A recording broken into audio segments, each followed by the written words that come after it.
It's warning me. Hey, what's going on, everybody? It's me, it's RDV, and it was Zach, and we decided to go a little bit early today, just to throw things off, make everybody just a little bit of chaos in the air. We don't expect to have everybody watching this early, but I think wait, Zach, you turn his phone on, so we have one person watching now. I don't know. I've been watching. I have a separate window open. I always do that. That's normal. I'm watching actually the Extreme Movie Show, which you guys should be watching. Extreme Movie Show. They really needs help over there. Only 48 returning subscribers are watching and stuff on that channel. But also, we just got to 1,000 over there, so we're gonna try and do Tuesdays and Thursdays over there. Gonna be at 7 p.m. Central. Having some content being uploaded. Check that out. It's also on Sundays as well. Extreme Movie Show. If you like talking about movies, TV shows, current stuff, older movies, awesome stuff. So it's basically like this, of hanging out and just talking about stuff we love. So if you like that. What movie are y'all reviewing tonight? Right now is actually the Beverly Hills Cop, the first one from 1984. Why? Because, well, I'm excited to basically watch the new one coming out on Netflix this summer. That's right. 4. They do have a new one. Coming out. I've never watched it, so it was a first watch for me. So that's why Rob and I basically reviewed it this morning. And then it's up there on the channel, live right now, broadcasting. So if you haven't checked out this Extreme Movie Show, go subscribe now. But let me switch over my backgrounds, because I forgot to do that. It's like we're just surrounded by darkness. Well, it is still daylight savings time. If we leave it like this, darkness will come. Well, no, we're not auctioning anything. I don't think darkness will. Show up. There we go. Much more nice. All right. So with that being said, we're the 2 minutes introduction there. Subscribe, Extreme Movie Show. Subscribe here. Click like, all that yada yada. Let's just jump right into this. Go right into the top 5 and get it over with. And then maybe someone will show up while we're talking. I just shared it out. I broke my social media fast and went ahead and shared it out. So maybe somebody will see it. That's new. Well, I try to take the week between Christmas and New Year's off social media. But I made an exception for this channel. Right. Because I make sacrifices for this channel, even though I don't show up half the time. I make sacrifices too. It's called I Don't Have a Life. Wait, you guys are my life. Aw. Oh, you all complete me. Now subscribe. Give me the 500 so I can get money. Right. Super chat. Rewatch those streams, folks. Right. And also thank you to everybody who's clicking on the Flintstones Christmas party. It's on its way to reaching 300. Crazy video. This got picked up by recommendations. Now everybody's clicking on it and only watching 4 minutes of it.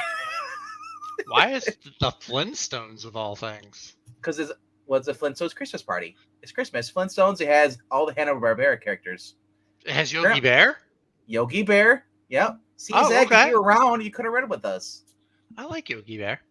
Yeah. Yeah, we read that Sunday night.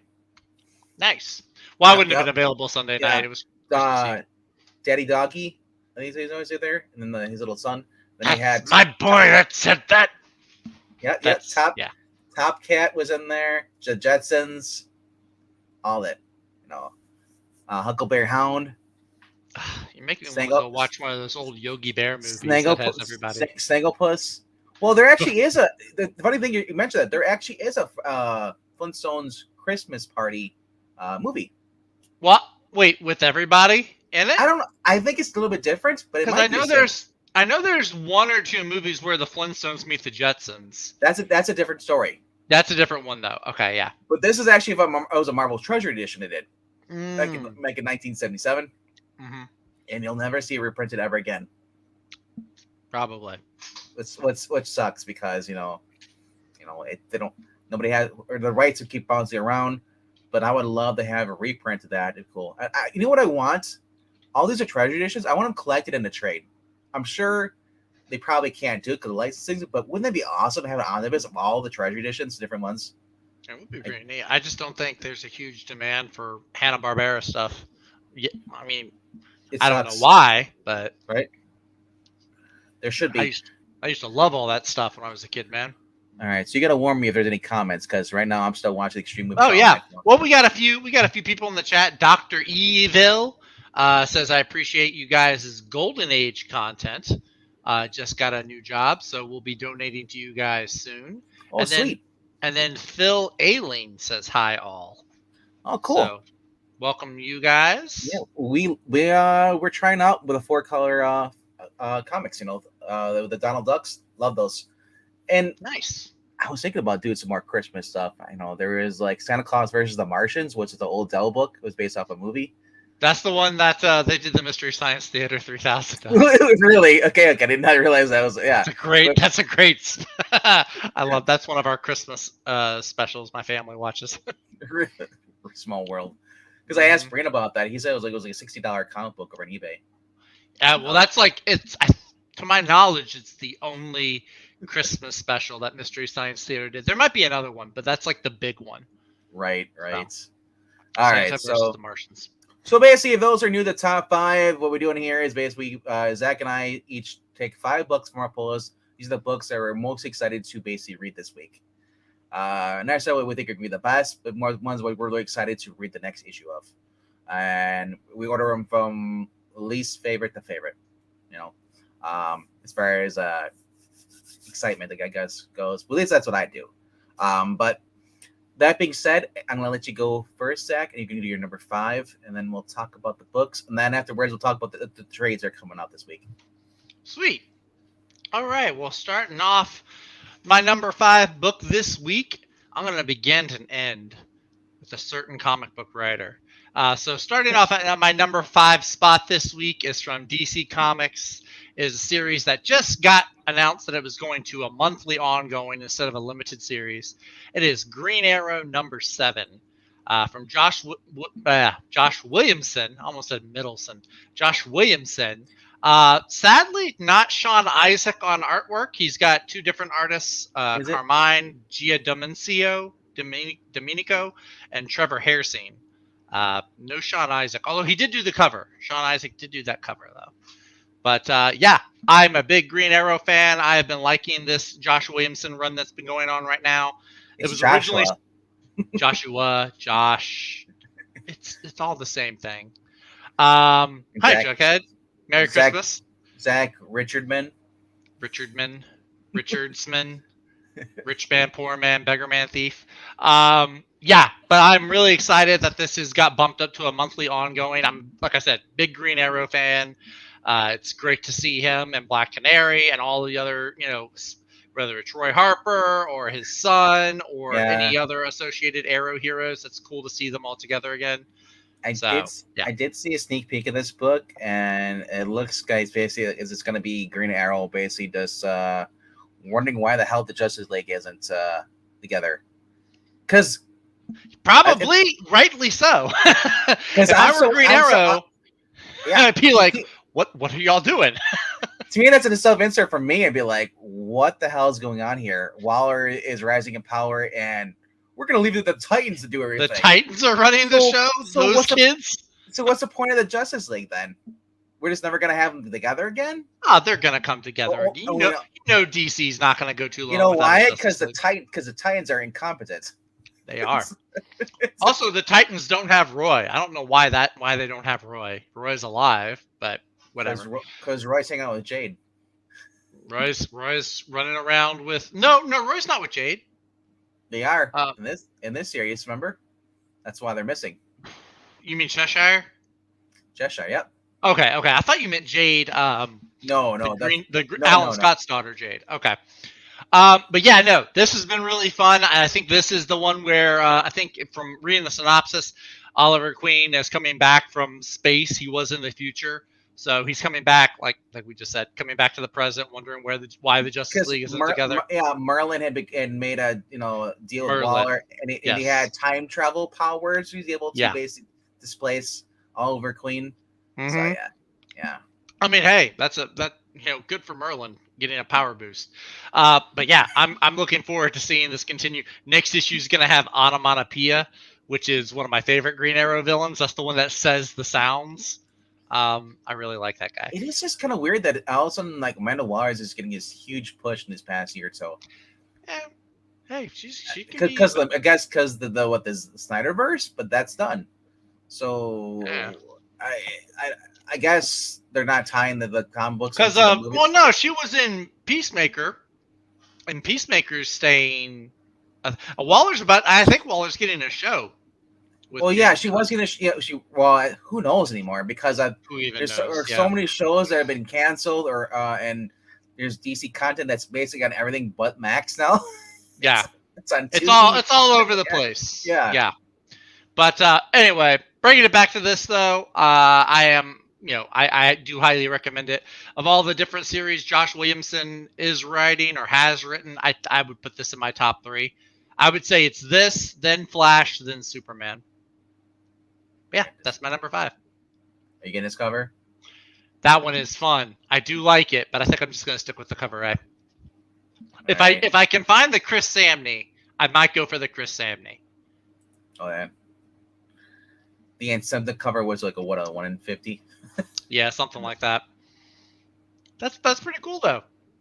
I gotta support Samney too. Why isn't Chris Samney doing a Justice League Unlimited? Right, I would buy that based off the cartoon series. Probably because Robert Kirkman spoiled him with page rates. DC probably doesn't want to match that.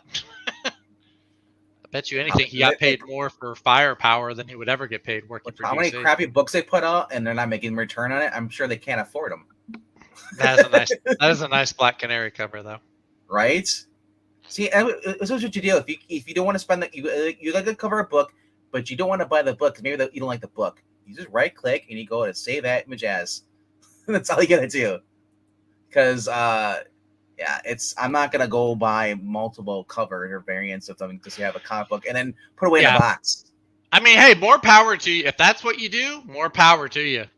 Like I can't roll like that. Early 2000s, like, hey, I thought about, hey, if I keep, I buy this and then later on, maybe I can turn around and sell this.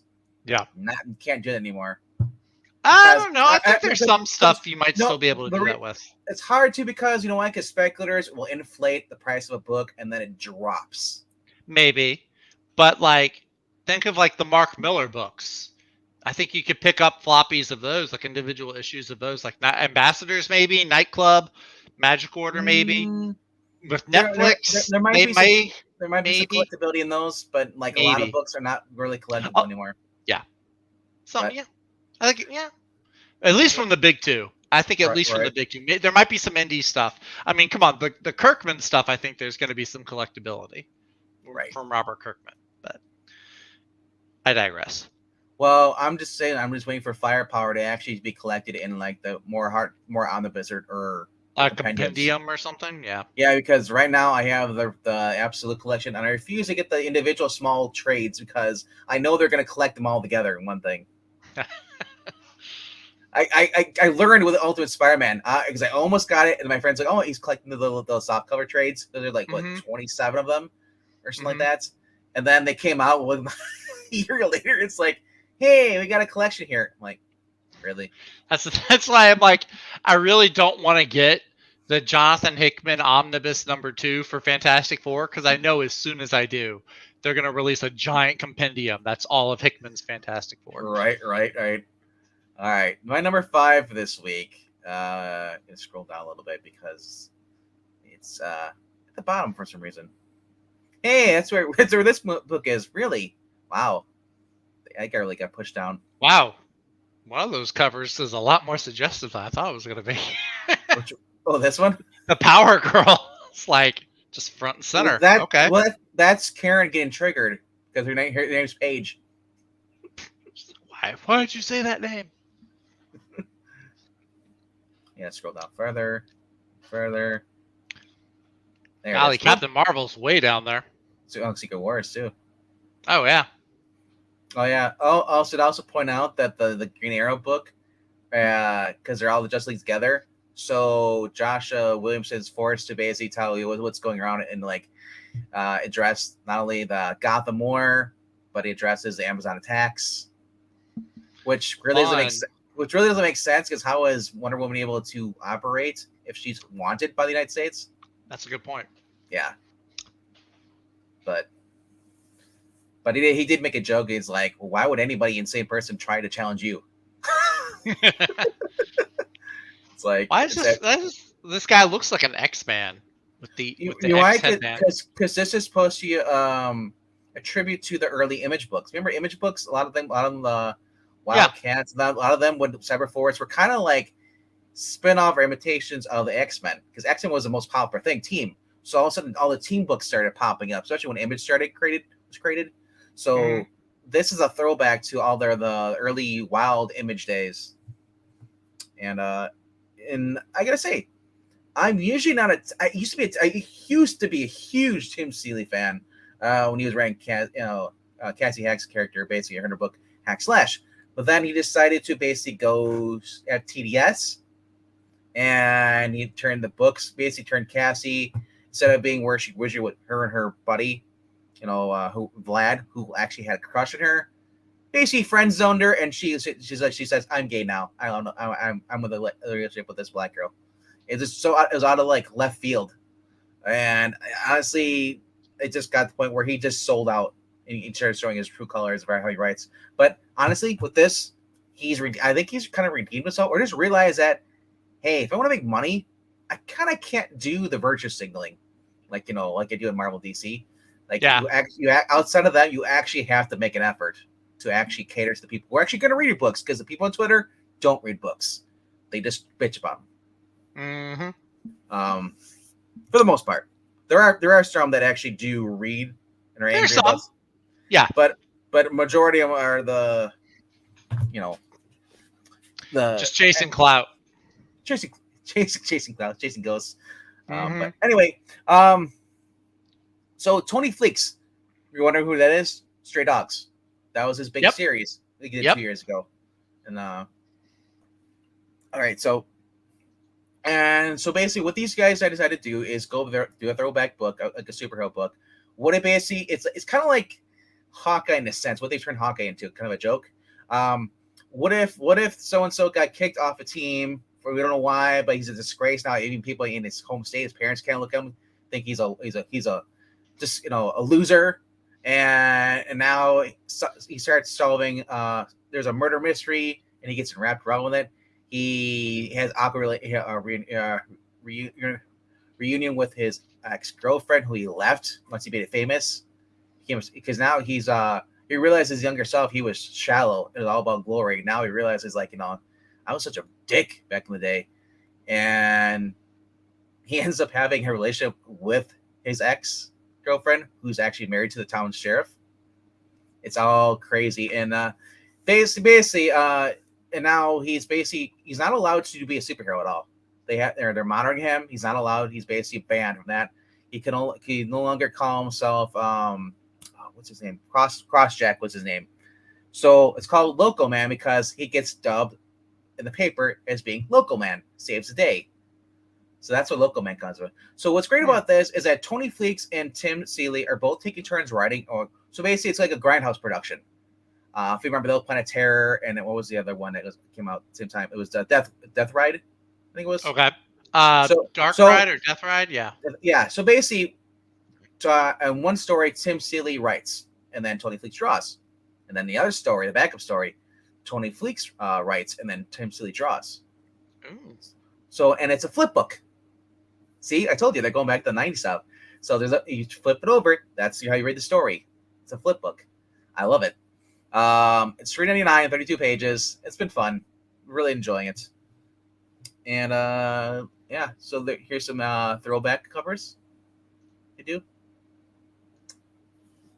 Yeah, I took a look at these. The Robertson one I thought was pretty cool. Yeah, does it say the name? It says B. Robertson. Does it say it? I guess Robertson's the name of the artist, maybe? I was going to say James Robertson. James Robertson? No, it's different. It's a different writer, I think. Robinson is a different thing. Yeah. Third gen, which is also, I think, to remember, because Gen 13. There's a whole bunch of tributes to these other teams from the Image '90s, and he kind of looks like you say he looks like an X-Men. He's kind of like if you looked at Maverick, that was on the team with Weapon X team, Wolverine. He's like it's basically the same design almost, with the headpiece and everything. Kinda.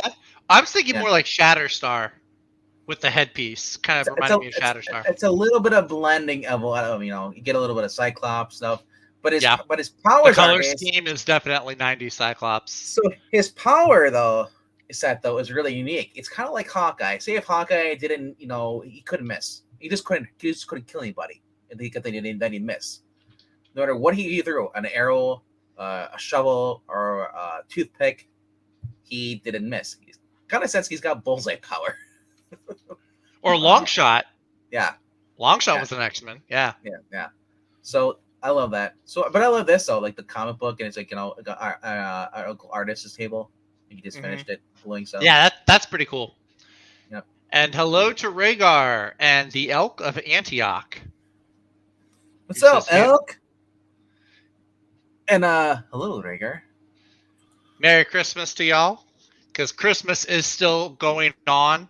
I found this out. The 12 days of Christmas actually starts on Christmas Day, not 12 days prior to December 25th. So this is different because usually they only have at least 2 books, or at least there's 3 covers. Now there's a 4th one now. So there's usually only 2 variants. So I don't know. The Stray Dogs variant? I'm guessing that's what it is because he does have a dog. That's his little dog. He has it in the book. Yeah. And that's supposed to be his ex-girlfriend. Ah, okay. But that's what he dresses like in the book. Because he has to hide his identity, so no one knows him. So I like that. And he's just got everything. He's got a shovel. He's got a hammer. He's got stuff. Whatever he can pick up, he just throws it, and it hits a target. It kind of reminds me. Have you ever seen that movie? What was it called? I think it might have been called Super, where it's the guy from The Office, Rainn Wilson. He becomes like a vigilante who just hits people with a wrench. Kind of reminds me of that. It's kind of like the way he's written, his personality is kind of like Matt Fraction's Hawkeye. Kind of. Yeah. Okay. Yeah, I remember Matt Fraction. That was an all right series. That's the one where he gets caught and he's naked and you see the little bird, little hawk bird. Yeah. And then the car gets stolen and he's just dealing with a girl and there's everything. Yeah, everything he can goes wrong for him, and he's just trying to keep a low thing. And the funny thing is that there's a guy who basically he says "fuck Crosscheck" in every issue. He's always yelling at him, and he's the only Uber guy when he needs a ride. He's like "fuck Crosscheck," but he doesn't realize that's not Crosscheck. He's got the mask on, so he's like, oh, okay. But I always get a laugh when I see that guy because he just picked up his truck. And the thing is, it's in Farmington, Wisconsin, which is a real place. Oh wow! I don't know I don't know if Tim Seeley's from Wisconsin or his parents are, what his connection is to. But I always thought that was kind of funny because that's what Hack Slash took place in Wisconsin. Yeah, or at least it was part of it though. Her mom, Cassie's character was from Wisconsin. Her mom was a lunch lady, and I was laughing because that's what my mom's job was back in the day. She was a lunch lady. It's like Cassie's like my sister. But anyway, fun story. Go to number 4 for you. Number 4. The number 4. It's a fantastic number. No, it is not Fantastic Four. There is no Fantastic Four this week. But there is a member of the Fantastic Four starring in Marvel Superheroes Secret Wars Battle World. God, that's an obnoxiously long title. The second issue number 2. Hold on, let me scroll indefinitely. Indefinitely, yeah. It's down by, there it is. Right, it was in the same row as Local Man. I know. So, if you are like me, and you are a big fan of the original Secret Wars, not the Secret Wars 2, and not the Jonathan Hickman Secret Wars, but the original that was just meant to sell toys. If you were a fan of that, this is the miniseries for you. Tom DeFalco came in and has crafted this story within a story. It takes place between panels, between pages of the original Secret Wars. Right after Spider-Man gets the black suit, there's this little hidden story inside of it. The first issue, him and Johnny Storm got isolated on a different part of Battle World from where everybody else was. And now they find themselves fighting against these villains that were not part of the original story. And it's really cool. So on the cover, you can see right here, you've got the Absorbing Man, you've got Baron Zemo, you've got the Constrictor, Electro, and Hobgoblin. And Hobgoblin is particularly interesting because right before Spider-Man gets into Secret Wars, the storyline that he was dealing with in his own title, he had just finished a Hobgoblin story where I think he was considered dead at the end. Hobgoblin. Well, that was I think it was the one where it was revealed to be Ned Leeds. It was like, yeah, maybe it might have been that one. Right around there. Right before, literally right before Secret Wars. So now we have more heroes and more villains that were not in the original run being put in this little side story within a story, which is really cool. Like I said, it's written by Tom DeFalco, who is probably one of my top 5 Marvel writers. The guy is just really great at what he does. Todd Knock has a really cool connecting variant that I'm hoping to get all of because I like Todd Knock's style. Just like all the madness of all the heroes fighting all the villains. It's really, really fun. The first issue was great. It was just Spidey and the Human Torch. There are some more heroes that are supposed to come in as the story goes on. I think it's like a 4 or 5 issue miniseries. But yeah, just a lot of fun. It takes you back to that. The art isn't exactly like the original Secret Wars. It's not like that Avengers War Across Time miniseries, but it is still really fun. You do get a lot of that just fun, zany, action-packed vibe that you got from the original Secret Wars while you're reading this. I'm like, hey, it's great, and then you see the Hulk's face. Oh, it's Steven Universe. Yeah, this guy, I've seen him. What is this? Galloway, Sean Galloway, I think. Yeah. He does a really kid-friendly, family-friendly type of style. Sean Galloway, yeah. Well, he put his own smile on the Hulk. Yeah. The Scotty Young one's pretty fun, too. I don't normally go for the Scotty Young covers, but that one made me chuckle. I saw that because of symbiotes, because he's a flint. That one made me laugh. Johnny Dick. So, but yeah, I am looking forward to this one. 2024, I'm coming off of the miniseries kick, y'all. It's going to be very rare for me to be on miniseries next year, but I'm going to ride the rest of this out. Yeah, so this is the Roderick Kingsley Hobgoblin. Yeah, because it turned out to be that Kingsley actually was the Hobgoblin. Ned Leeds was just a fall guy. He was the fall guy. Yeah. Yeah. But yeah, this is my number 4. Yeah, also, I can't remember the last time I read the Constrictor in something. Probably Tom DeFalco's running Captain America. I think it might have been. No, shoot. I think it might have been Marvel Team Up, like the one that Kirkman wrote way back when. Oh, that might have been the last time I read him in anything. That's a long time ago. That was a long time ago, yeah. In a galaxy far, far away. All right. Let's see how long I gotta scroll down for my number 4 because mine should be more popular. I'm shocked. Yep, that is right there. Predator versus Wolverine. Final issue. The best there is in what they do. Who will take the final trophy? Will Wolverine's adamantium skull join the bones of countless others? Predator's long hunt catches up to the present day as Wolverine sets his trap. But what hope does he have against an enemy who slaughtered prey across the universe? Well, I'm pretty sure Wolverine's gonna be fine. He's come back from just a single cell. Yeah, he's like Majin Buu. You can't kill him.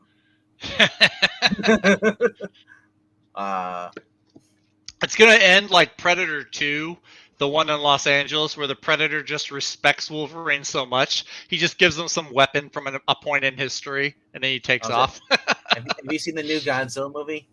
Yeah, -1. Yeah. Yeah, he is basically the Godzilla and Wolverine are the same. You can't kill him. That's true. You can try. I saw the new one. I was like, what the hell is this Wolverine bullshit? Dude, -1. The ending was really good. I loved -1. I wanted to see it black and white. I mean, if it was a standalone movie, it shouldn't have happened. But I understand because they got to make sequels. That's why it ended the way it is. But yeah. I was just like, that's BS, man. No, the science of it, I actually was really intrigued by. I want to try it now. Cicchetto did the variant. Marco Cicchetto. Yeah, I like that. Sienkiewicz, Casara, Jurgens. Jurgens. Oh, no, Cicchetto does a main cover. Cicchetto did the main one. Yeah.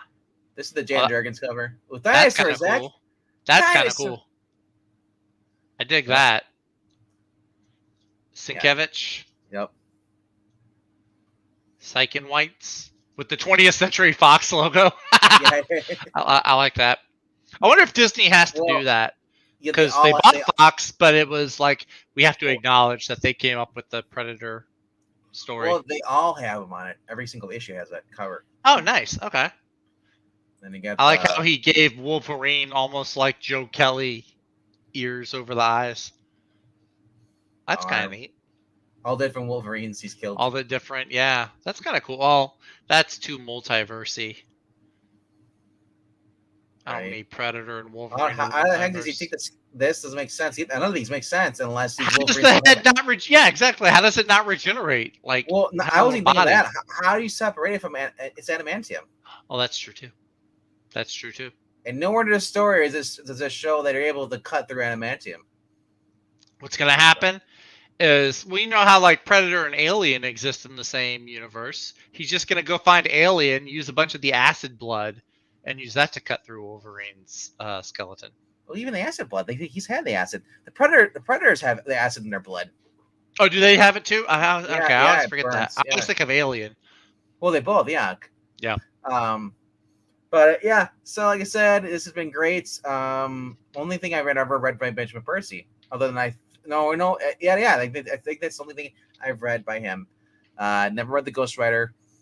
Never cared to. Ghost Rider wasn't my character. I mean, he's more of like if you see me up a Blade, Midnight Suns, maybe I'll read that stuff. But like, I was reading his X-Force for a couple of issues, but it wasn't great. No.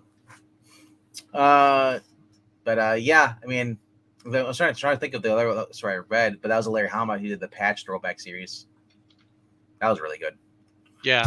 All right, so that is my number 4. It's a recommendation that was from one of my friends' channel, on the channel. Jay Lucen was reading this book. And he said, "Dude, you need to check this out." And I was like, I was laughing because I did not care for Marvel's version of Aliens they did. It was last year.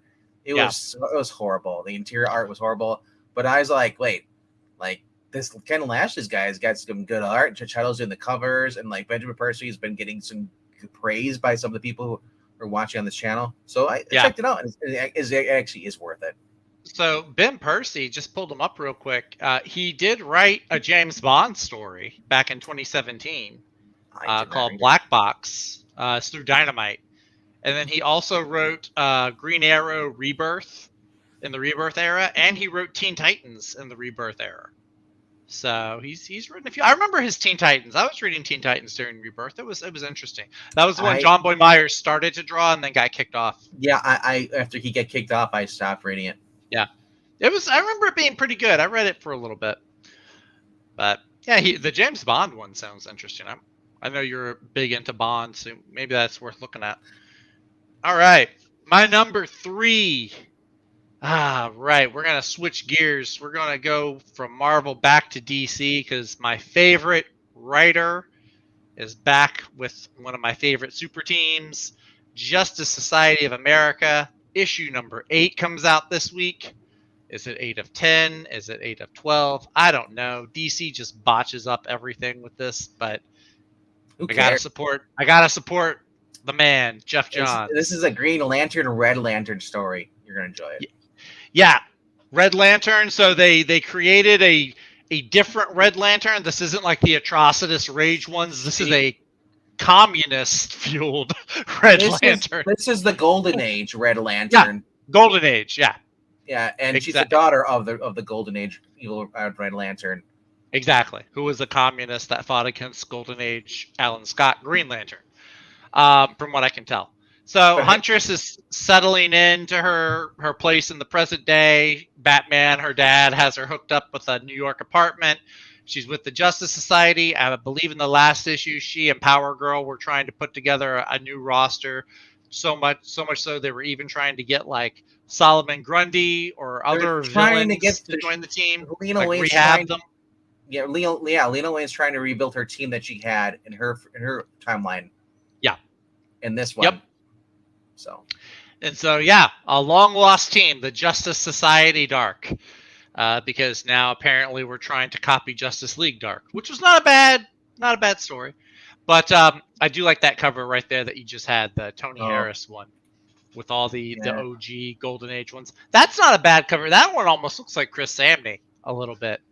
It's a little too bright. It's just funny seeing a guy who likes wood with a beard, manly beard. Now. I kind of like Alan with the beard. I'm not gonna lie. I kind of like him with the beard. It's growing. Well, yeah, it makes him more rugged and manly. Yeah, I know. It's not at all what they want him to be. Right? I will say, Dr. Midnight, you got to give Beth some. That looks like a dude. Beth is a woman. She needs to have some. Wait, she looks like Static Shock? Actually, Wildcat is the same. Wildcat also needs a little bit more femininity. The Thunderbolt looks ripped. The Thunderbolt. That's Dwayne the Rock Johnson as the Thunderbolt. Well, look at Hakeem. Hakeem, he looks a little bit older. He looks like Ray Fisher. That's actually, the more I look at this cover, the more I don't care for it. This is not Chris Samney. Also, Jay looks really ripped, and he looks like really big for his speedster. The more I look at Alan Scott, I look at Zach. He's got the little swirl of his hair, and he's got the Alan Scott is actually the best part of this whole picture. Courtney's okay, and Huntress is okay, but everybody else in the background, I don't care for. But anyway, yeah, so this is, like I said, Mikel Janin is back on art. I think he's been the artist pretty regularly. But it's good to see that he's back on art because they will change up the artist a little bit. Oh, it is night and day when you see him return, and you realize. Because I know during the first arc they would have the Mikel Janin part of the story, and then they would flash back to like the Golden Age, and it would be like Jerry Ordway. So it's nice to see that. Which I don't mind that. Artist. Oh yeah, I know you like Jerry Ordway, yeah. Because Jared Ordway, unlike Frank Miller, Jared Ordway can still draw. That's true. And everyone, and I think a lot of people forget that Batman Year One was written by Frank, not drawn by. That's why it looked good. But yeah, Justice Society of America. I know Jeff Johns is getting ready to leave and go do his thing with Ghost Machine, and I'm all for that. But I'm gonna drink up his work on Justice Society while he's still there to write it, because this is my number one favorite team in all of DC. So I'll say this to the day I die: Jeremy Adams should be writing JSA books. Adams or Venditti, one of the two. Adams has been doing great with his Jay Garrick Flash book and having all the JSA. Yeah, and having he has JSA characters appearing in his books. He just did the last one. Yep. So the guy understands the assignment. He did the homework. But then Venditti also does. If you read like his Hawkman, he also understands.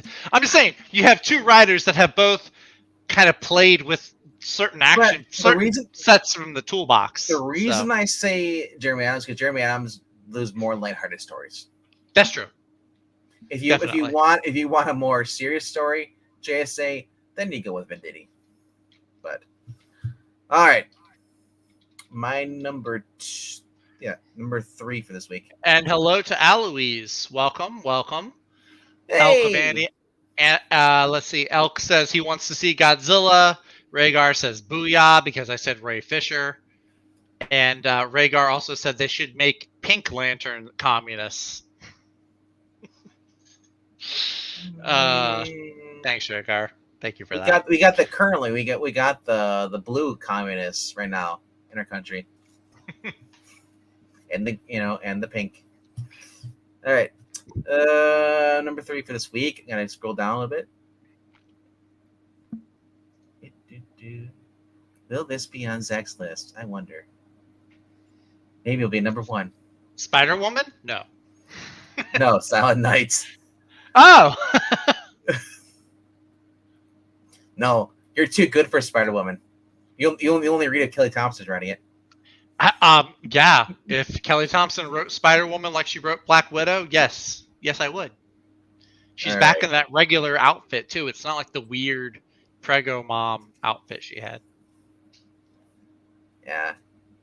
All right. My number 2 number 3. Number 3. I keep wanting to say number 2. Number 3 is, this has been a fun series, and it looks like we're just getting continuation of the last story, because they've been kind of like mixing a little bit, adding new stuff, and then having a little ongoing subplot. So once upon a time, a Teenage Mutant Ninja Turtles encountered Mr. Og, a card-carrying trickster type of an alternate dimension that night. Or it sounds like Mr. Mitsuplik. Yeah. Yeah. Now he's back, and it's no more Mr. Nice Guy, as Og charges the Turtles with a crime that they're most definitely guilty of, and Raphael is the guiltiest of all. It's an extra-dimensional accusation of the mankind, with some bonus extraterrestrials in boot in the form of Wingnut and Screwloose, all in this issue of Saturday Morning Adventures. And all I gotta say is this: if you do like the cartoon series from the 80s, it's exactly like that. The guys writing it are the guys who did the IDW Ghostbusters, which was absolutely my favorite too, going for all the books. I love Marvel DC, but I'm more of a Ghostbuster stan than I am more superhero stuff. Anyway, so as you see this, like, Michelangelo's holding the signs like, hey, how come we can see our words? That was at the end of the last issue, and he was like, guys, why am I seeing my text? It's basically it's like if they're kind of like breaking the fourth wall of it. So, that's what it looks like. This. Now it's a different artist now. Now it's not. It was Dan Schoening was doing the art. I noticed it. Now it's Sarah Meyer, and she does a cover. So this is her art on the cover. So I'm happy that we're actually getting, someone who actually knows how to draw. That's the one I like about. You get variant covers, and sometimes they know what they can draw the covers. Now someone can actually do the interior art. That's a different story. But it almost looks like there's a connecting covers. But the incentive cover here, this is Escorza. Michelangelo looks so creepy. Yeah. He's like, hey, pizza time. They're all angry, and he's like, duh. Donatello looks constipated. Like, sorry, Donnie. Something did not agree with you. Like, literally, like, Raphael looks like he's just about to murder somebody. Well, that's normally. That's how Raphael looks normally. Right? But, yeah, like I said, this has been fun. Like I said, if you love Saturday Morning Adventures, this is basically great for you. The G.I. Joe one sucked, but this has actually been fun. And it's just lighthearted, and I just like reading stuff. Especially stuff that gives me that nostalgia feeling from when I was like 6 or 7 years old, watching these cartoons Saturday mornings. So kids are like these days. I bet you the Zoomers are like, you guys had cartoons on Saturday morning? What the hell? Oh yeah, I remember Saturday morning cartoons. Right? It's sad. And there's nothing on Saturday mornings anymore. You have to go on Cartoon Network, and then they have like 6 hours of Titans Go. Some of 6 hours is way too. I can do 1 or 2 episodes, but 6 hours, no. I've seen it where they have like marathons of Teen Titans Go and the Cartoon Network. It's like, is this Cartoon Network or Teen Titans Go Network? It's so funny because the movie made me want to go give the show a try, and then I saw like 2 episodes in a row, and I was like, how did the movie end up so good? Well, what's really weird is like there's an episode of Teen Titans Go, and I'll quickly say this, where the Titans were obsessed with the Raven's legs because she pulled her leg out of the boat, and he's like, and I love it. And I kept thinking, those gams. Yeah, and I know exactly the one you're thinking of. Beast Boy was whistling. He's like, oh, those legs. Ooh. It was like it was such a creepy episode because that show's aimed for 5-year-olds. That is creepy. That is very creepy. But anyway, we'll go on to your number 2. Gosh. Oh my gosh. Well, you spoke. You hit the nail on the nose a few minutes ago when you were talking about what would be on my list. Because, like I said, it is still Christmas, and I'm gonna finish out this series because this has been a blast to read. Batman, Santa Claus, Silent Night #4. This is the finale. The last issue, Superman had gotten possessed by Krampus. So this one looks like they're gonna wrap things up. Jeff Parker really did write a really great, mainly it's Batman. Although it's not just Batman. There's members of the Bat family. There's members of the Justice League. It's pretty much Santa in the DC universe, fighting to get Krampus under control, stop him from terrorizing and murdering people. It's been a really fun story. Finding out that Superman and Blue Beetle's reaction to knowing Santa is real was just really, really fun. Damian Wayne not believing in Santa or like that can't be him. It's just been a blast to read. Did you notice? Yeah. I just realized that they just took Batman's Silent Night. Remember that was the original one where they're singing from the DC Christmas holiday special. The Justice League one? No, back in the 80s. I'm blanking on that. I don't remember that. So basically, it was a whole thing where Batman, stops this crime, and at the end, in Gotham PD were singing Silent Night. Okay. So that was called Batman's, and it was called the story was called Silent Night. It was a Batman story. Oh, okay. So I was like, it kind of throws me off, but like they're just reusing the same name. I'm okay with it. It's a Christmas Carol, and then there's night, like Dark Night. I'm okay with it. Now, if they could have called it, if it wasn't Bruce, if it was like Dick, they could call it Silent Night Wing. I would have called it Krampus Night and have Batman be possessed by Krampus. Batman being possessed by Krampus, that would be cool. He already kind of got possessed by the Orgums, though, in Detective. Batman can only have so many possessions before he has to call an exorcist. But yeah, bottom line, though, this has been far and away better than most of the other holiday-specific miniseries that DC has tried to do recently. This is definitely a breath of fresh air. It's not DC versus vampires. It's not, any of these other miniseries that they have going on. This one's actually worth your time and money. So do yourself a favor. Go check it out. It's a great Christmas read. The art's great. So have a ball. We can't have Black Knights. Yeah, sure we can. He's over at Marvel. No. Batman with the ebony blade. Batman Black Knight. Zach wouldn't read it then. I've read Black Knight. I've read several Black Knight stories. Sure you have. Was Power Man in them? No, but Power Man's typically not in Black Knight. All right. Going over to my number 2 for this week, which will probably be your number 1. Maybe. I guarantee it will be. You think so? I don't even have to look at your list. I kind of got you like figured out. I hate it because he's right, usually. This is how you remind me. Nickelback. All right. So my number 2 for this week is Duke. No, not Sensational She-Hulk. Alan Scott, Green Lantern number 3. I'm surprised it's still being released. That's right. I'm giving this a chance, or the reason I give this a chance because it's Josh Williamson and it's tied to the Transformers. If it wasn't tied to Transformers, I wouldn't pick it up because G.I. Joe has been a snore to me. The cartoons, all that stuff. A snore? Yeah. What kind of anti-American language is that?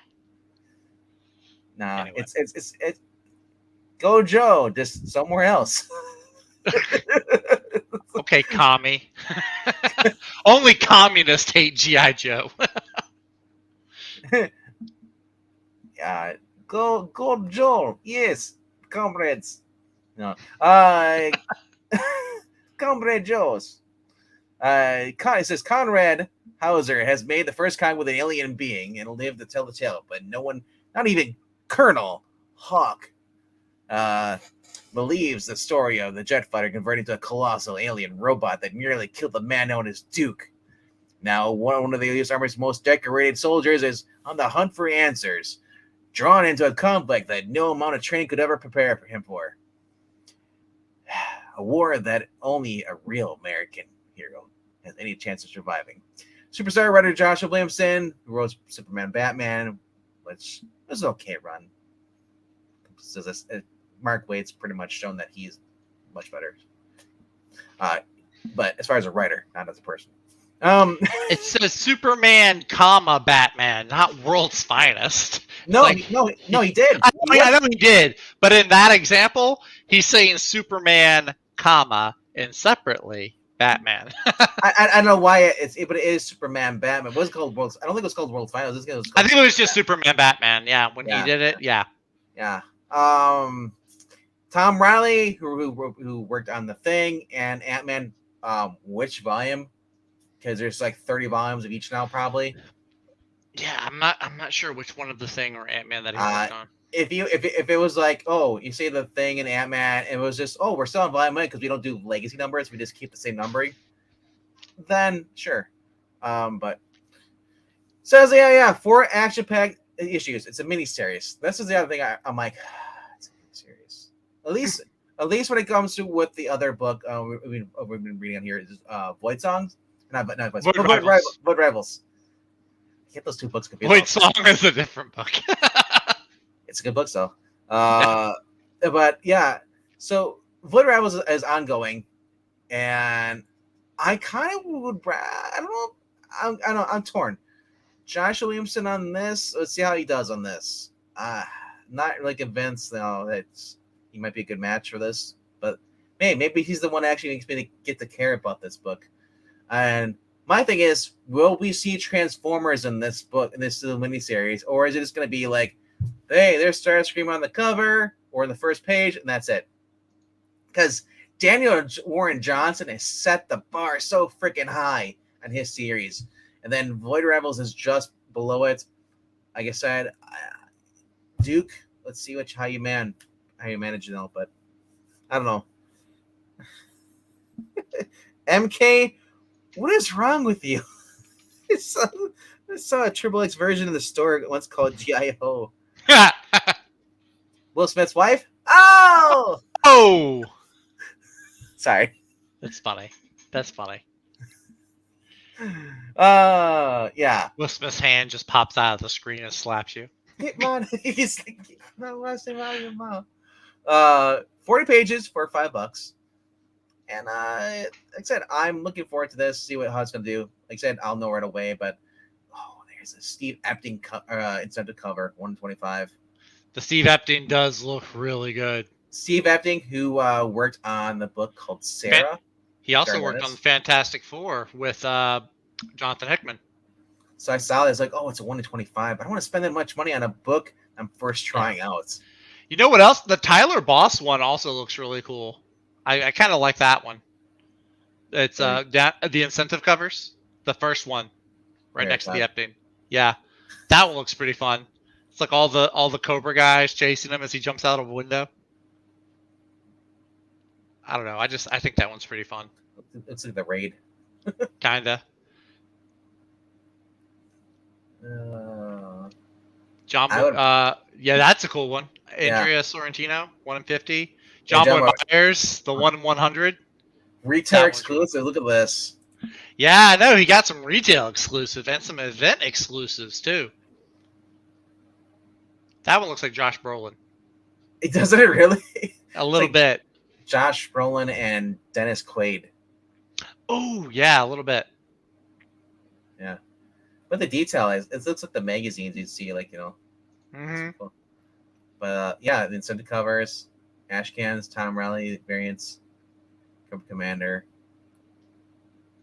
Then there is Marco Ferreri comic exclusive retailer. Okay, so only at Berg City Comic Books can you get those variants? So. Yeah, I guess only at Bird City, and the other one is only from the Comic Mint. Marco Ferrari. Yeah. 250 connecting cover. So you're gonna, for each week there's gonna be a connecting cover, and you're gonna spend 120. No one's gonna get 250 issues. There might be one person or one store that gets it. Yeah, it's a great cover, but I don't see anyone ordering. Like 100. I will say it is Kirkman is behind it, and so a lot of Kirkman. I mean, he's not writing it, but even though the 100. I mean, if this was like 30 years ago, then I could see the stores. But now a lot of stores are not buying that many copies of books because they don't.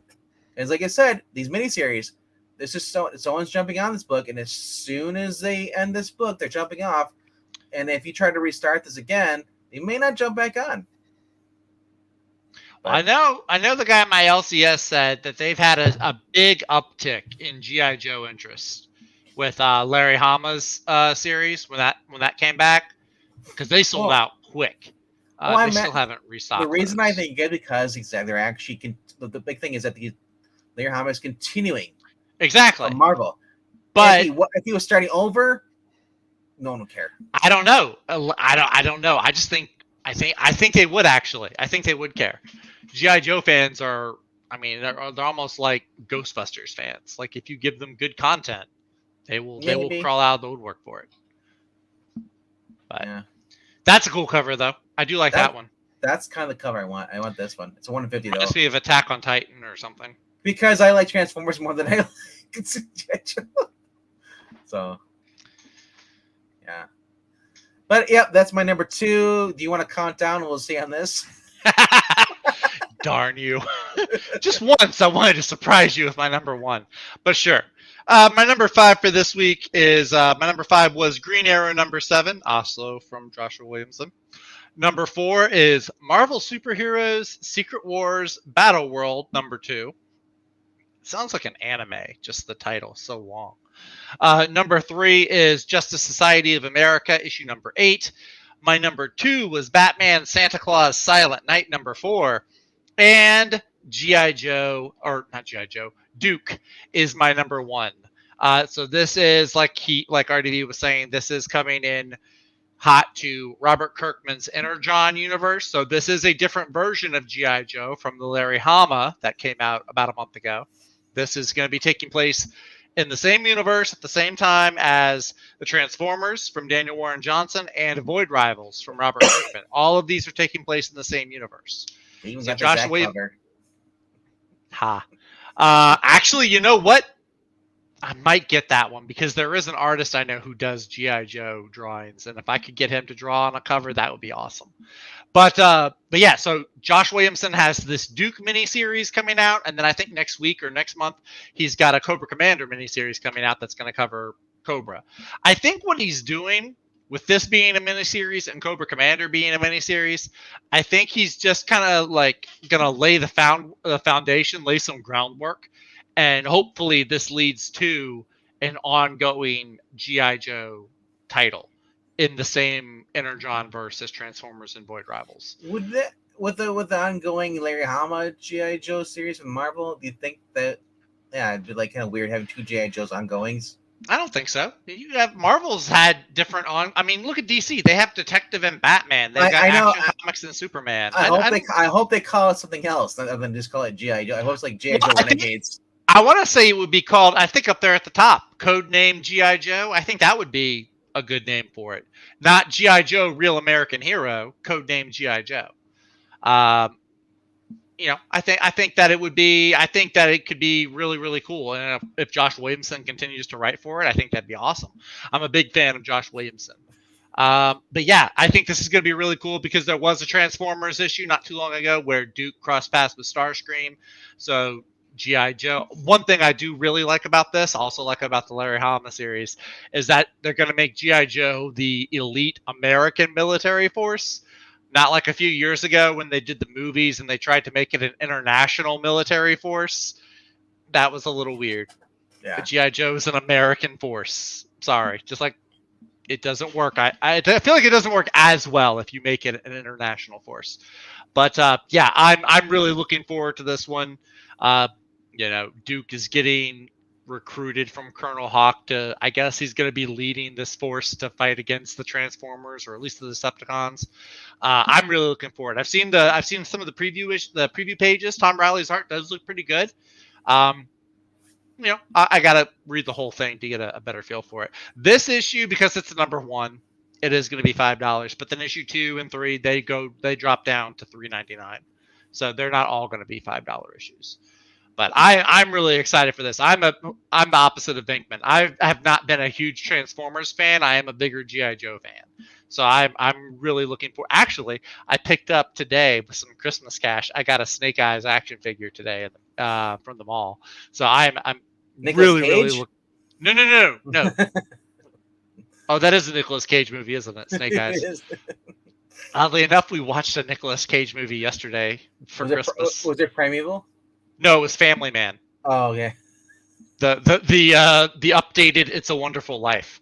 But yeah, I'm really excited for this one. I've been waiting for this one for a while. So I'm hoping, and because Kirkman is involved, I expect it'll have the same level of quality as Transformers and Void Rivals.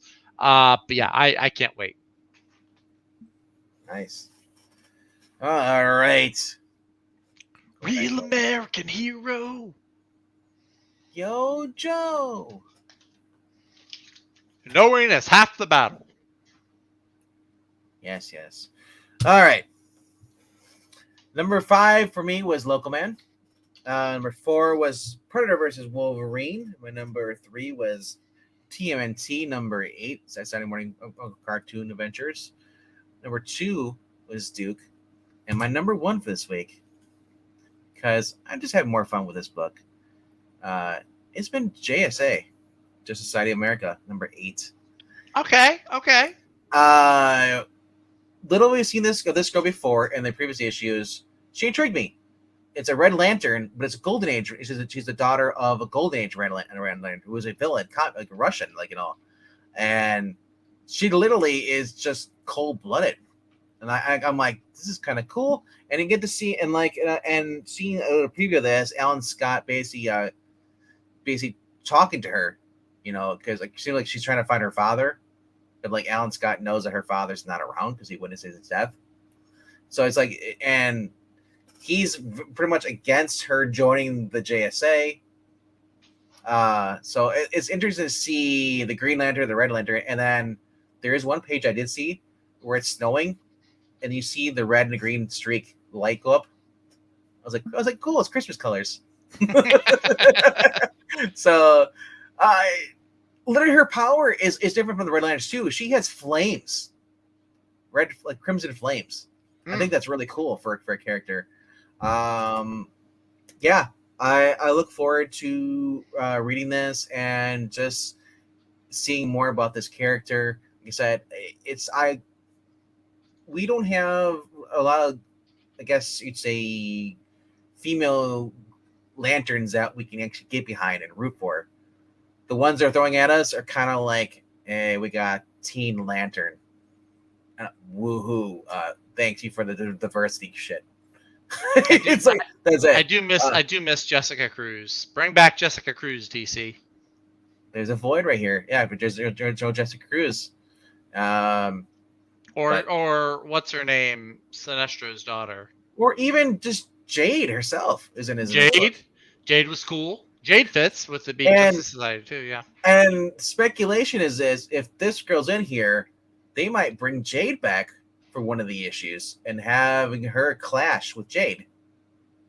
Mm-hmm. So, but anyway, looking forward more to this. And like I said, we're talking about the covers. I still like this. This is the best cover. That's a good one. That's probably the one I'll end up getting, but I do like the Tony Harris. Because you remember the whole thing with Sinestro's daughter? Yeah. Like, it kind of intrigues me like that. Yeah. Like, you take the most evilest prick, and then you, like, there's his daughter, and, like, she's kind of like a evil, but then she's got, like, she's softer, and she's got, like, she's basically redeemable.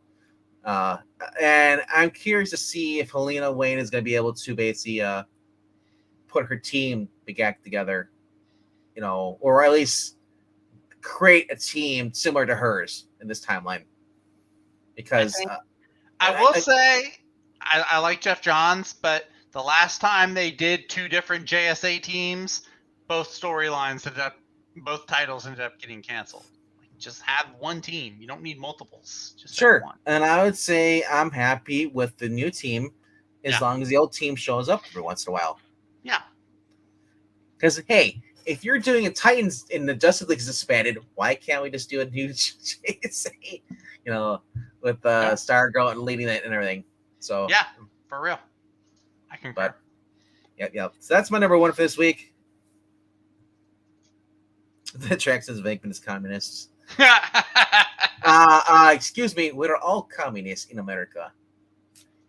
It's a USSR. All right. Usar? Usar. All right, let's get to the trades. Because that's what he's here for. Tom Taylor, Nightwing. Get Grayson. No, thank you. We also got the Brood Saga, one of the more popular sagas from Claremont. Nice. Is that that's one? I would probably get that one. I'm not a huge X-Men fan, but I would probably get the Brood Saga. There's your DeFalco, J.D. DeMatteis, and Walt Simonson. Silver Surfer. Nice. Sunrise and Shadow Fall. Hey, Ben Riley. He's also New Mutants too. And New Mutants. Yep.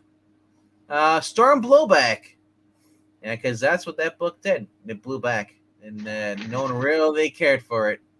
It came out and it just shat its pants. Jeez. Yeah.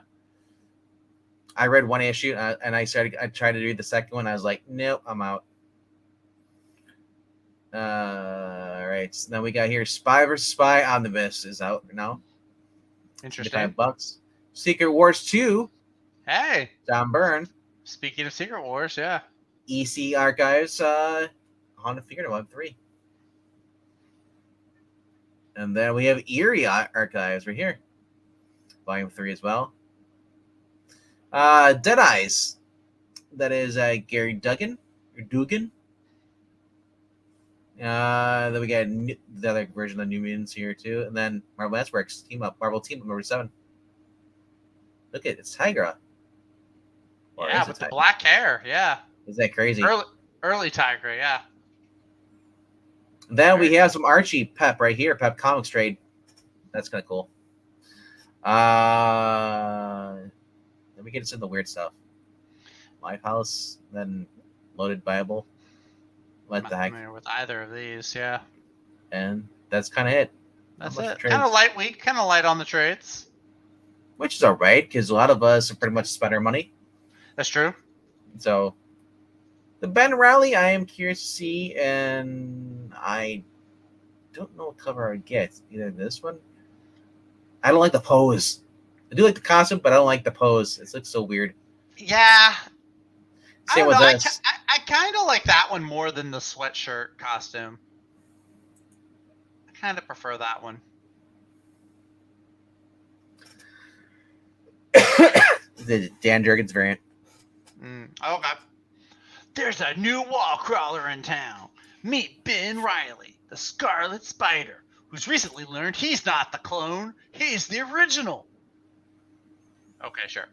There's no shortage of foes to fight. A new Doc Ock, Venom, Mysterio, Tombstone, Sandman, Kane, who, if I'm not mistaken, was another clone, Carnage, and more. What does the old Parker Luck also have in store for Peter and pregnant Mary Jane? Because this collects a lot too. Because this is basically when Mary Jane and Peter left after it was during They moved to Seattle, didn't they? No, they went to England. I thought they went to Seattle. Okay. Because or something like that. Because they had during Kraven's Last Hunt, remember? Yeah.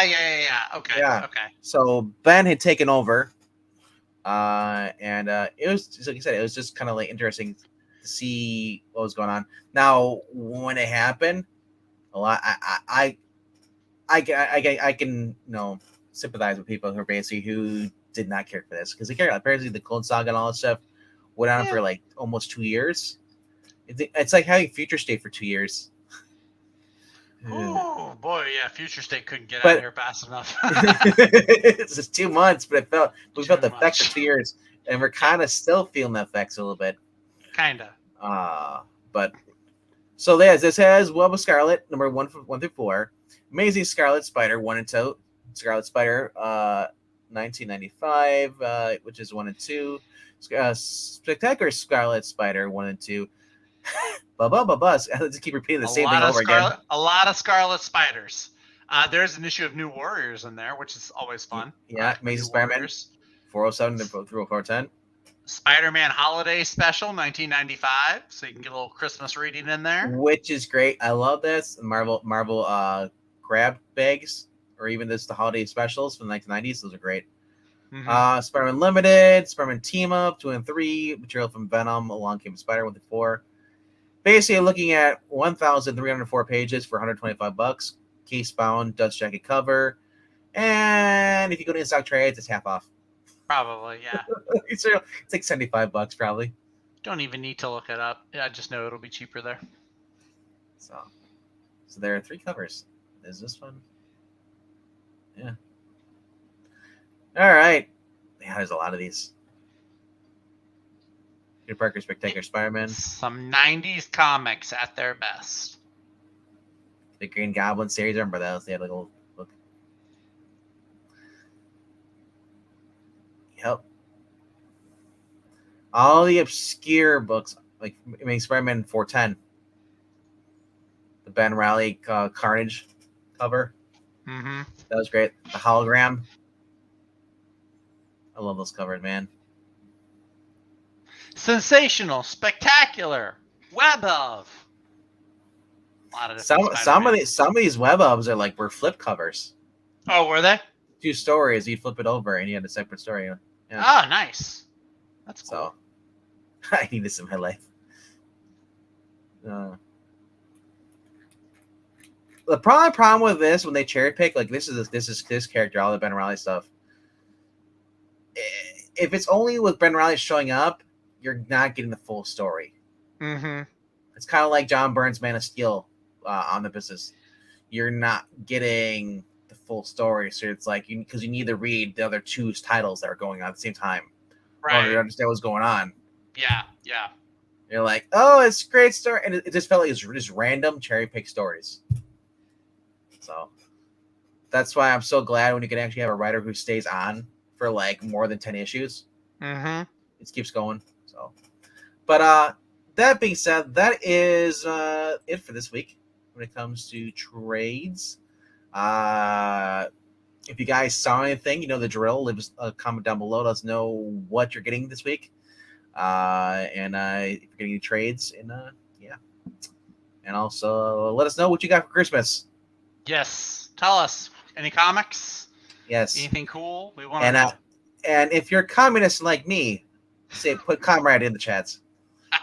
in the comments too as well below. But that being, so that being said, click like, subscribe if you haven't done so. Leave a comment. Check the Ko-Fi link right there. Go on ko-fi.com/Puppetine. Those who donate at least $1 are eligible to basically help us choose our next reading. It has to be a Marvel or DC book, preferably 80s or older. And yeah, so got that going. And then also, if you haven't done so, please go over to Extreme Movie Show.